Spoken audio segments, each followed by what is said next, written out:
আসন্ন রথযাত্রা উপলক্ষে আজকে আপনাদের সামনে তুলে ধরেছি কর্মাবাই খিচুড়ি বা কর্মাবাইকি খিচড়ি। জগন্নাথ দেবের মন্দিরে যে 56 ভোগ দেওয়া হয় সেই ভোগের প্রথম ভোগ হলো এই কর্মাবাই খিচুড়ি। আর এই ভোগ পুরীর মন্দিরে সকাল 8টার সময় ঠাকুরজিকে নিবেদন করা হয়। কথিত আছে কর্মাবাই নামে একজন মহিলা ঠাকুরের পরম ভক্ত, তিনি থাকতেন রাজস্থানে, কিন্তু ঈশ্বরের টানে তিনি চলে আসেন পুরীতে এবং তিনি ছিলেন খুব সরল প্রকৃতির একজন মহিলা। অনাড়ম্বর জীবন ছিল তার সঙ্গী। নমস্কার, কেমন আছেন সবাই? নিশ্চয়ই খুব ভালো আছেন। বাসন্তী রান্নাঘরে সবাইকে স্বাগত। আজকে আপনাদের সামনে তুলে ধরেছি 56 ভোগের প্রথম ভোগ কর্মাবাই খিচুড়ি। আশা করি আপনাদের খুব ভালো লাগবে ভিডিওটা। কথায় কাহিনীতে আজকে আপনাদের এই রেসিপিটা দেখাবো। আর যদি ভিডিওটা ভালো লেগে থাকে তাহলে চ্যানেলটাকে সাবস্ক্রাইব করে একটা সুন্দর করে কমেন্ট এবং একটা লাইক ওটা শেয়ার করতে ভুলবেন না। এত সুন্দর একটা রেসিপি আপনাদের সামনে তুলে ধরেছি। যারা ভাবছেন শ্রী শ্রী জগন্নাথ দেবের তার চরণে নিবেদন করবেন আজকে এই মহাপ্রসাদ, তাহলে এই ভিডিওটা তাদের জন্য। আশা করি আপনাদের খুব ভালো লাগবে। আর তিনি মলিন বস্ত্র এবং অপরিচ্ছন্ন অবস্থাতেই তিনি ঈশ্বরকে ভোগ নিবেদন দিতেন।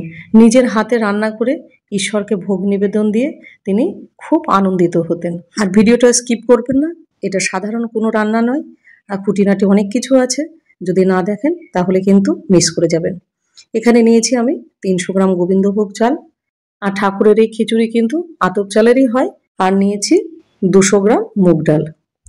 ডালটাকে পরিষ্কারভাবে বেছে নিয়েছি, কিছুই নেই তেমন একটা। এখানে 300 গ্রাম চাল এবং 200 গ্রাম ডাল, সেই অনুপাতে আজকে ভোগটা রান্না হবে। তাহলে চলুন শুরু করা যাক। প্রথমে একটা বোল নিয়েছি, এই বোলের মধ্যে চালটা প্রথমে দিয়ে দেবো এবং চালটাকে দেখে নেব কোনো কিছু কাপড় টাপড় কিছু আছে নাকি। ভোগ রান্নার ক্ষেত্রে এই বিশেষ ধ্যানগুলো রাখতে হয়। এবং চালটাকে এবার পরিষ্কার করে 3 থেকে 4 বার ধুয়ে নেব। 2 বার কখনোই ধোবেন না, আর ভোগ রান্নার জিনিস সবসময় 2 এর অধিকই ধুতে হয়। এবার চালটাকে পরিষ্কার করে 3 থেকে 4 বার ভালো করে ধুয়ে নেব, জল পাল্টে পাল্টে। চালটাকে পরিষ্কারভাবে ধুয়ে নিলাম, দেখতেই পাচ্ছেন একদম পরিষ্কার জল বেরিয়ে গেছে।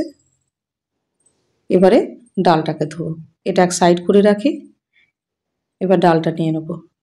ডালটা ঠিক একইভাবে 3 থেকে 4 বার আমি ডালটা ধুয়ে নেব।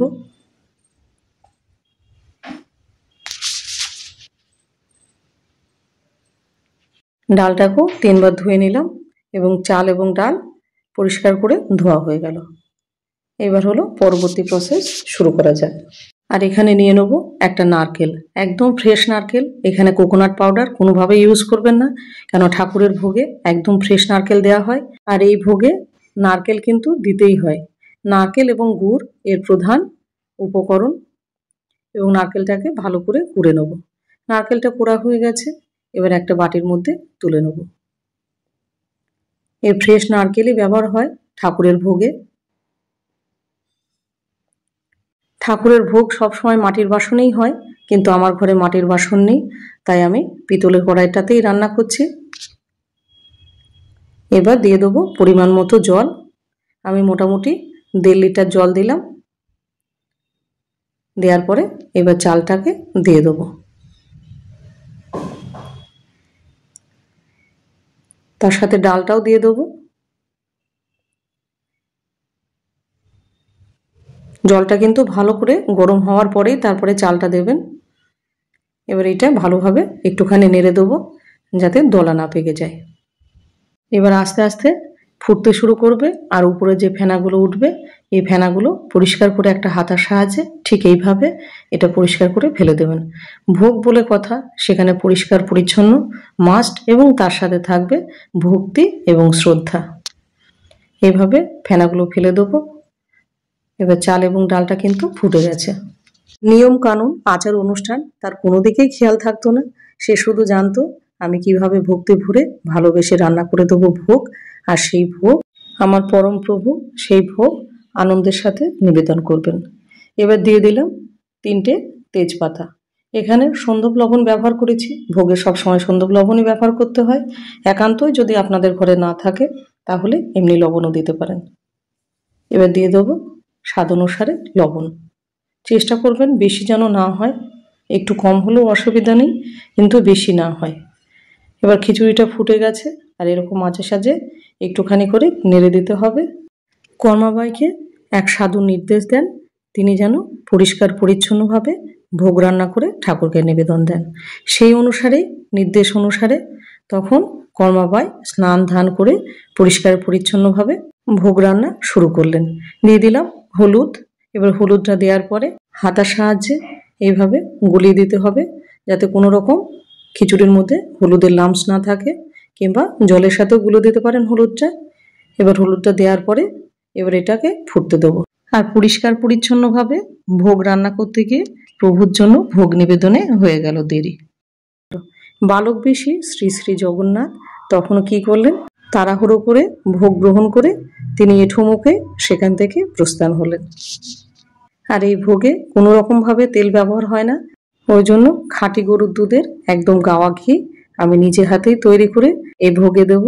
ঘি করা রেসিপি যদি আপনারা দেখতে চান তাহলে অবশ্যই সেটা কমেন্ট সেকশনে জানাবেন, আমি সেটা দেখানোর চেষ্টা করব। খিচুড়িটা ফুটে গেছে, এবার দিয়ে দেবো 1 চামচ জিরে গুঁড়ো এবং 1 চামচ ধনে গুঁড়ো। এই ভোগ রান্নার বিশেষত্ব হলো সেরকম কোনো মশলা এখানে ব্যবহার হয় না। এখানে না হয় তেলের ব্যবহার, না হয় শুকনো লঙ্কা, না হয় কাঁচা লঙ্কা। শোনা যায় মুখে খিচুড়ি লেগে থাকার জন্য কর্মাবাইয়ের পরিষ্কার এবং পরিচ্ছন্নতা, যার কারণে তিনি ভোগ নিবেদন দিতে দেরি করেছেন, এবং সেই বিষয়টি তিনি মন্দিরের সেই পুরোহিতকে স্বপ্নাদেশে তিনি জানান, এবং তিনি বলেন যে তিনি যেন আগের মতোই ওইভাবেই যেন ভোগ তিনি রান্না করেন। খিচুড়িটা কিন্তু 70% হয়ে গেছে।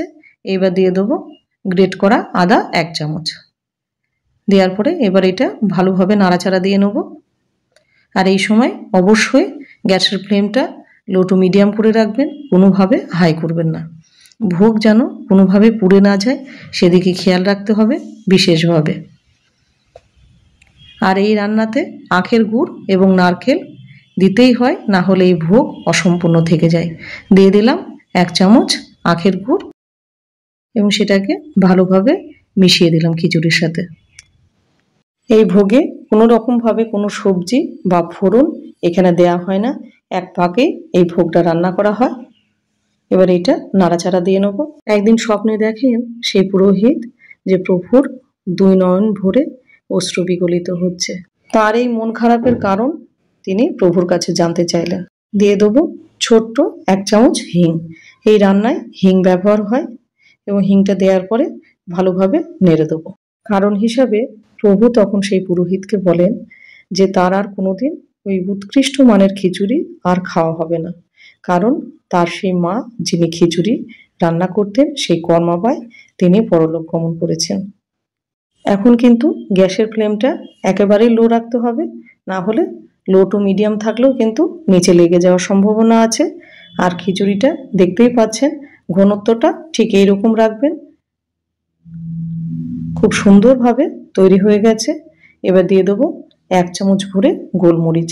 এখানে যেহেতু শুকনো লঙ্কা এবং কাঁচা লঙ্কার কোনো ব্যবহার হয় না, ওই জন্য এই ভোগে গোলমরিচ দিতে হয়। আর দিয়ে দেবো গ্রেট করা নারকেল, একদম ফ্রেশ নারকেল দরাজ হাতে এই খিচুড়িতে দিয়ে দিন। আর প্রভুর মুখে সেই কথা শোনার পর থেকে ওই পুরোহিতের নির্দেশে পুরীর মন্দিরের রন্ধনশালাতে প্রভুর জন্যে যে 56টা ভোগ নিবেদন করা হয়, তার মধ্যে সর্বপ্রথম এই কর্মাবাই খিচুড়ি থাকে। প্রভুর অতি পছন্দের খিচুড়ি এই কর্মাবাই খিচুড়ি। নারকেলটা দিয়ে খুব ভালোভাবে মিশিয়ে নিতে হবে, যাতে নারকেলটা ভালোভাবে খিচুড়ির সাথে মিশে যায়। আর ঠিক এইরকমভাবে যদি আপনি ভোগটা রান্না করেন, সেই ভোগ হবে ভক্তি এবং শ্রদ্ধাতে অমৃত। আর কোথায় থেকে আমার এই ভিডিওটা দেখছেন সেটা অবশ্যই জানাবেন। এবং সবশেষে দিয়ে দেবো নিজে হাতে তৈরি করা গাওয়া ঘি 2 থেকে 3 চামচ। এটা ভালো করে দিয়ে এবার এটা নাড়াচাড়া করে নেব। উপকরণ যাই থাকুক না কেন, শ্রদ্ধা এবং ভক্তি ভরে ঈশ্বরের চরণে কিছু যদি নিবেদন করে থাকেন তাহলে সেটা অমৃতের সমান হয়। ভোগের গন্ধে সারাটা ঘর মম করছে। ঘিটা দিয়ে ভালোভাবে মেশানো হয়ে গেছে, আর ঘনত্বটা দেখতেই পাচ্ছেন। আর খিচুড়িটা এর চাইতে ঘন কিংবা এর চাইতে পাতলা কোনোভাবে যেন না হয়, জলটা ঠিকঠাক পরিমাণ মতো দিতে হবে। আর আপনারা এখানে দেখতেই পাচ্ছেন চালে ডালে একদম মিলেমিশে একাকার, আর রংটাও খুব সুন্দর এসেছে, আর খিচুড়িটা দেখতেও ভালো লাগছে। খিচুড়িটা আমাদের একদম কমপ্লিট হয়ে গেছে। এবার গ্যাসের ফ্লেমটা অফ করে দেবো। রান্না আপনি যে পাত্রেই করুন না কেন, কিন্তু ভোগটা যখন নিবেদন দেবেন তখন অবশ্যই মাটির পাত্রে দেবেন, কারণ শ্রী শ্রী জগন্নাথ দেবের মন্দিরে কিন্তু সমস্ত ভোগ নিবেদন করা হয় মাটির পাত্রে, সেটা অবশ্যই দেখেছেন। এবার উপর থেকে আর একটু নারকেল এইভাবে ছড়িয়ে দিন। আর যেহেতু নিবেদন দিতে হবে সেহেতু তুলসী পাতা তো দিতেই হবে, কেন তুলসী পাতা না দিলে ভোগ নিবেদন অসম্পূর্ণ থেকে যায়। এবার দিয়ে দিলেন, এবার রেডি হয়ে গেল। আর এইভাবে নিয়ে এবার ঈশ্বরের চরণে আপনি অর্পণ করুন, হলে রেডি হয়ে গেল আমাদের কর্মাবাই খিচুড়ি বা কর্মাবাইকে খিচড়ি। তাহলে আর দেরি কেন, যারা ভাবছেন যে তারা প্রভুকে একটু ভোগ নিবেদন দেবেন, অবশ্যই এই ভিডিওটা তাদের জন্য।